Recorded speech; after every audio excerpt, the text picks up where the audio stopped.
Hello दोस्तों, ये कहानी शुरू होने से पहले अगर आपने हमारे चैनल को सब्सक्राइब नहीं किया है तो जल्दी से सब्सक्राइब करके बेल आइकॉन दबा दीजिए क्योंकि हम आते हैं हर बार एक नई सुपर मजेदार कहानी के साथ। नमस्ते माँ जी, आप ही सावित्री जी हैं ना? मैं मनोज हूँ, राहुल का दोस्त। तो ये सुनकर सावित्री जी के चेहरे पर राहत की लकीरें उभर आईं। उन्होंने तुरंत हाँ में सिर हिलाया और बोली, हाँ बेटा, मैं ही हूँ। अच्छा हुआ मिल गई, वरना इस बड़े शहर में मैं बहुत घबरा जाती। मनोज ने तुरंत उनका बैग थामा और आदर से कहा, माँ जी, अब आप बिल्कुल चिंता मत कीजिए। यहाँ आप मेरी माँ की तरह ही रहेंगी। चलिए, गाड़ी बाहर खड़ी है।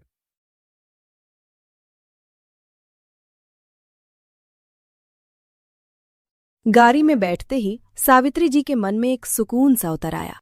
कितना संस्कारी लड़का है, मुझे माँ कह रहा है। लेकिन उन्हें जरा भी अंदाजा नहीं था कि मुस्कुराता हुआ चेहरा उनके जीवन की सबसे कड़वी सच्चाई का हिस्सा बनने वाला है। करीब आधे घंटे बाद सावित्री जी मनोज के घर पहुंची तो बाहर गमलों में लगे फूल और तुलसी का पौधा देखकर सावित्री जी को बहुत अच्छा लगा। तभी अंदर से एक औरत बाहर आई। मनोज ने उसका परिचय करवाया। माँ जी, यह मेरी पत्नी नैना है। तभी नैना उनको देखकर मुस्कुराते हुए बोली, नमस्ते माँ जी। अच्छा हुआ आप आ गई। हाँ, अब मुझे थोड़ी राहत मिलेगी। इस हाल में सब संभालना मुश्किल पड़ रहा था। तो सावित्री जी ने भावुक होकर उसका माथा सहलाया और बोली, अब तुम्हें चिंता करने की कोई जरूरत नहीं है बेटा, मैं आ गई हूँ ना। तभी मनोज ने एक कमरे की तरफ इशारा करते हुए कहा, माँ जी, यह रहा आपका कमरा। ऊपर का हिस्सा किराए पर दिया हुआ है, इसलिए मैंने आपके लिए नीचे का कमरा खाली करवाया है। और वैसे भी आपको आसानी रहेगी। तो सावित्री जी ने सिर हिलाकर हामी भर दी। कमरे में एक पुरानी सी बेड और अलमारी रखी थी। कमरे को देख सावित्री जी को थोड़ा सा अजीब लगा। फिर सोचा, मुझे कौन सा हमेशा के लिए रहना है। माँ जी, आप बैठिए, मैं आपके लिए चाय बना लाती हूँ। तो थकी हुई सावित्री जी कुर्सी पर बैठ गईं। उनके चेहरे पर सुकून था, लेकिन उन्हें क्या पता था कि ये सुकून चंद दिनों का मेहमान है। कुछ देर बाद नैना चाय बनाकर ले आई और बोली, माँ जी, ये लीजिए चाय और बिस्किट। थोड़ी देर में मनोज बाहर से छोले भटूरे ले आएगा। तो सावित्री जी हल्की हैरानी के साथ बोली, अरे बेटा, छोले भटूरे मंगाने की क्या जरूरत है, घर में इतना कुछ है, बना ही लेंगे। उनके इतना कहते ही पीछे से मनोज कमरे में आया और बोला, नहीं माँ जी, वो दरअसल नैना की तबीयत ठीक नहीं रहती। 8वां महीना चल रहा है। डॉक्टर ने कहा है कि उसे ज्यादा आराम चाहिए, इसीलिए आजकल मैं बाहर से ही खाना लाता हूँ। ये सुनकर सावित्री जी का दिल भर आया। उन्होंने कहा, बेटा, तुम्हें बाहर से कुछ भी लाने की जरूरत नहीं है। अब मैं आ गई हूँ ना, खाना मैं खुद बनाऊंगी। तुम बिल्कुल चिंता छोड़ दो, और नैना, तुम बस आराम करना। सावित्री जी के शब्दों में सच्ची ममता और अपनापन था। तभी मनोज ने हल्की सी नजर नैना पर डाली और मुस्कुराया, पर उस मुस्कान के पीछे छिपे मायने सावित्री जी पढ़ नहीं सकीं। उधर महिमा की खुशी का तो जैसे कोई ठिकाना ही नहीं था। राहुल, सच में मैंने सोचा भी नहीं था कि ये सब इतनी आसानी से हो जाएगा। अब देखो, माँ जी का वो कमरा किराए पर चढ़ा देंगे तो हमें कितना फायदा होगा। जरा सोचो, हर महीने कितना अच्छा किराया मिलेगा और अब हमें किसी की टोका टोकी भी नहीं सहनी पड़ेगी। उसकी बातें सुनते ही राहुल गहरी सोच में डूब गया। मन के भीतर एक आवाज उठी, क्या मैंने सच में ठीक किया? उसके चेहरे पर उठते सवाल महिमा से छिपे नहीं और वो बोली, अब इतना मत सोचो। देखो, हमें भी तो अपनी जिंदगी संवारनी है, अपने सपने पूरे करने हैं। और वैसे भी माँ जी वहाँ आराम से है। पत्नी की बातें सुनकर राहुल भी उसकी बातों में आ गया और बोला, तुम एक काम करना, कुछ पैसे बैंक से निकाल कर ले आना।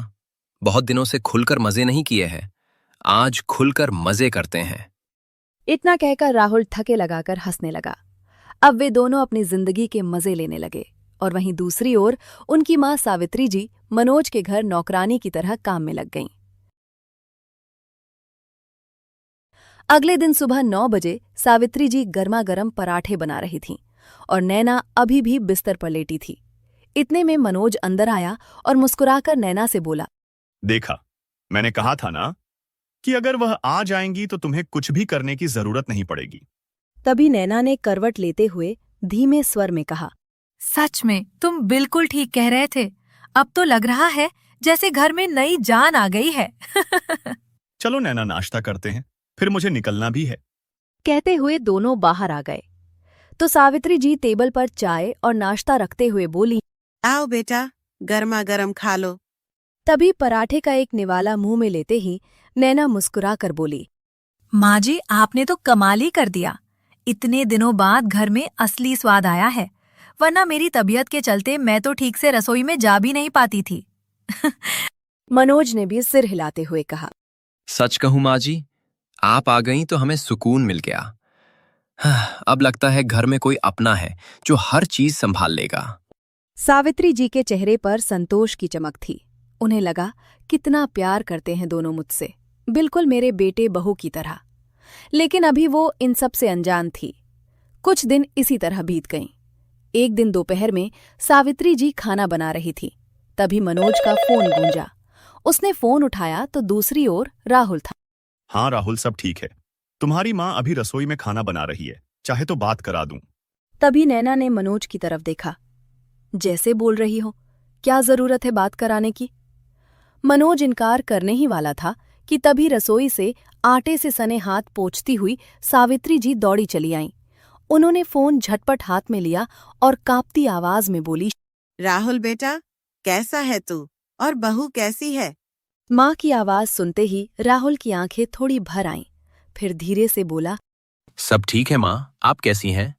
सावित्री जी ने अपने आंसुओं को आंखों में ही रोक लिया और चेहरे पर बनावटी मुस्कान लाते हुए बोली, तेरी माँ को क्या होगा बेटा, मैं बिल्कुल अच्छी हूँ।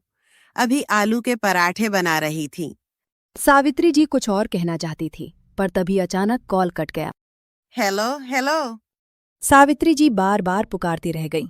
तभी मनोज ने फोन हाथ से खींच लिया और बोला, माँ जी, फोन कट गया है और अगली बार फोन लेने से पहले हाथ धो लीजिएगा। पूरा फोन गंदा कर दिया आपने। ये कहकर वो कमरे से बाहर चला गया। तभी नैना बात संभालते हुए बोली, माँ जी, बुरा मत मानिएगा, मनोज अपने फोन को मुझे भी छूने नहीं देता। उसकी आदत ही ऐसी है। उसकी तरफ से मैं आपसे माफी मांगती हूँ। तो सावित्री जी ने धीमी मुस्कान के साथ कहा, नहीं बेटा, इसमें बुरा क्या मानना, मैं समझती हूँ।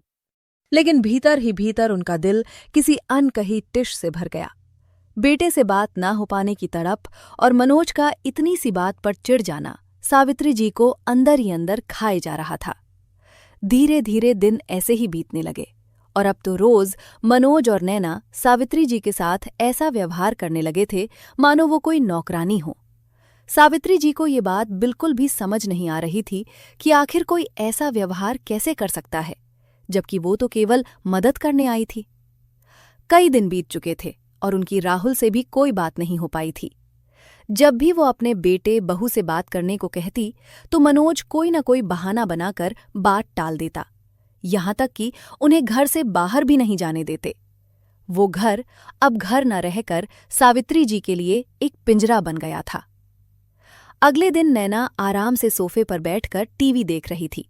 तभी सावित्री जी आईं और बोली, नैना बेटा, मैंने सारे काम निपटा दिए हैं और खाना भी बना दिया है। तुम लोग खा लेना। जरा आज मैं अपने घर जाऊंगी और कल ही वापस आ जाऊंगी। ये सुनते ही नैना एकदम चौंक कर बोली, क्यों? घर क्यों जाना है आपको? तो सावित्री जी ने धीमे और शांत स्वर में उत्तर दिया, क्यों जाना है मतलब? अरे कई दिन हो गए हैं, अपने घर नहीं गई हूँ, कहीं बाहर भी तो नहीं निकल पाई। बेटे को देखूंगी तो थोड़ा सुकून मिलेगा। तुम खाने की चिंता मत करो, मैंने सब जुगाड़ कर दिया है। ये सुनकर नैना अचानक घबरा गई और तेज आवाज में मनोज को पुकारने लगी। तभी नैना की आवाज सुनकर मनोज बाहर आया और बोला, अरे क्या हुआ जो इतना चिल्ला रही हो? मनोज, माँ जी घर जाने की बात कर रही है। तभी मनोज भी सावित्री जी की ओर देखते हुए बोला, माँ जी, आप घर नहीं जा सकती। आपने हमारे चैनल को सब्सक्राइब नहीं किया है तो जल्दी से सब्सक्राइब कर लीजिए। इस वीडियो को लाइक, शेयर, कमेंट करना ना भूलें। फिर मिलेंगे अगले एपिसोड के साथ।